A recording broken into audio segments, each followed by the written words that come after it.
the company retreat overbooked us into one room. My work rival sighed, one bed. Don't overthink it. The worst moment of my career didn't happen in a boardroom or during a presentation. It happened when the hotel receptionist smiled nervously, handed us one keycard, and apologized that the company retreat had accidentally overbooked every room. I stared at the single key in disbelief while the person standing beside me, my biggest work rival, simply picked it up, let out a tired sigh, and muttered, one bed. Don't overthink it. In that instant, I was certain the next 3 days would become a disaster neither of us would ever forget. Before we continue, if you believe kindness deserves a second chance, please take a moment to like this video, leave a comment, share it with someone who needs hope today, and subscribe to the Kindness Project. Your support helps us bring more heartfelt stories like this to life. My name is Rowan Mercer, and for nearly 3 years, everyone at Sterling Innovations believed that Ivy Calder and I hated each other. To be honest, I believed it too. Every meeting became a silent competition. Every presentation felt like a contest. Whenever one of us received praise, the other was expected to raise the bar even higher. Our manager loved comparing our results, convincing everyone that competition created excellence. Instead, it created walls neither of us knew how to climb over. When the annual company retreat was announced, I secretly hoped I would barely have to see Ivy outside scheduled workshops. Instead, fate seemed determined to test every ounce of patience I had left. A reservation error left the entire resort fully booked, and after checking every nearby hotel, management admitted there was only one available room. It contained exactly one queen-sized bed. Since Ivy and I had arrived last due to delayed flights, we were the unlucky pair. Walking into that room felt like entering enemy territory. Bright morning sunlight spilled through wide windows overlooking a peaceful lake. Birds floated across the calm water while distant mountains reflected perfectly on its surface. Everything outside looked peaceful. Inside, the tension could have shattered glass. We divided the room into invisible territories. My suitcase stayed on one side.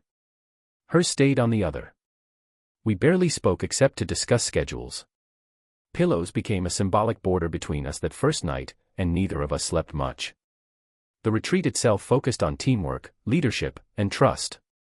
Ironically, every activity seemed designed to force us together. During a hiking challenge through forest trails, we were assigned as partners. While crossing a narrow wooden bridge above a rushing stream, I slipped on damp boards. Before panic could fully settle in, Ivy grabbed my wrist with surprising strength. She nearly lost her balance herself, but refused to let go until I stood safely again. She acted as though nothing important had happened, yet I couldn't stop thinking about the moment someone I considered my rival had instinctively chosen to help instead of watching me fail. That afternoon, rain rolled across the mountains without warning. Our team rushed toward a small shelter while thunder echoed overhead. As everyone laughed about getting soaked, I noticed Ivy quietly sitting alone near the edge of the cabin, staring at an old photograph she quickly tucked away when others approached.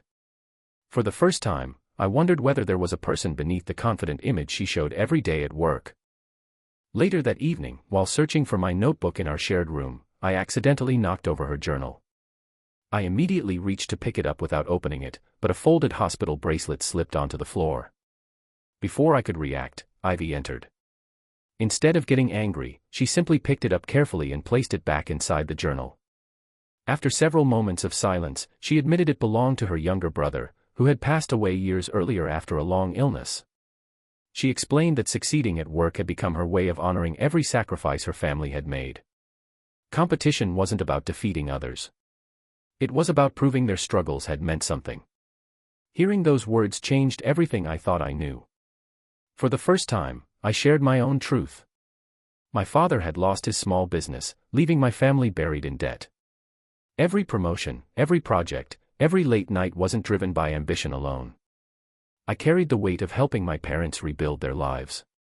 Somewhere along the way, I had mistaken Ivy's determination for arrogance because it reflected my own fears back at me. The walls between us began falling quietly instead of dramatically.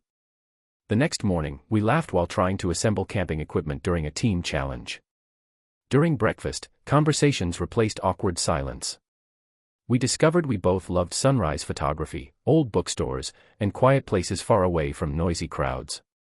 The person I had spent years competing against suddenly felt more familiar than many people I'd called friends. The biggest challenge arrived on the retreat's final afternoon. Each pair had to deliver a presentation proposing a new company initiative.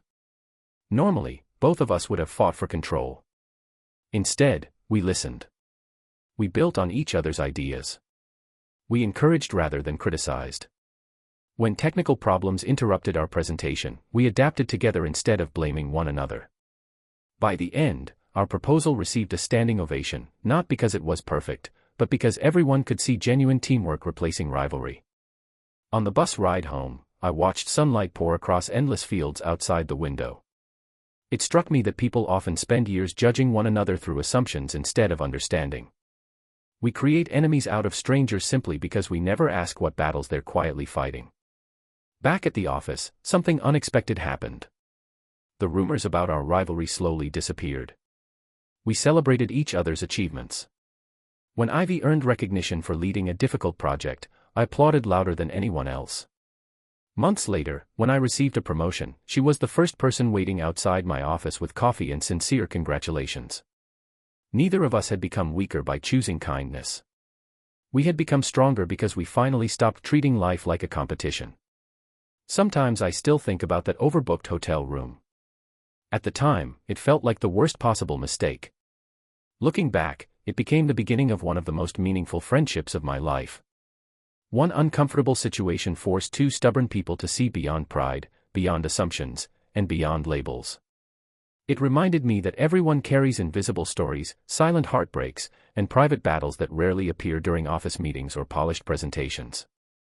If this story touched your heart, please like this video, share it with someone who believes people deserve understanding, leave a heartfelt comment below, and subscribe to the Kindness Project. Your support allows more inspiring stories of hope and kindness to reach people around the world. Blue Heart special request, comment below, kindness changes everything. As I left work one evening months later, I caught the reflection of the sunset glowing across the office windows. Ivy walked beside me, no longer as my rival, but as someone who had taught me one unforgettable lesson. Life doesn't always bring the people we need into our lives in comfortable ways. Sometimes it gives us a single room, one bed, and a chance to replace judgment with compassion. And when we choose kindness over pride, we often discover that the greatest victories aren't won against other people, they're won within our own hearts.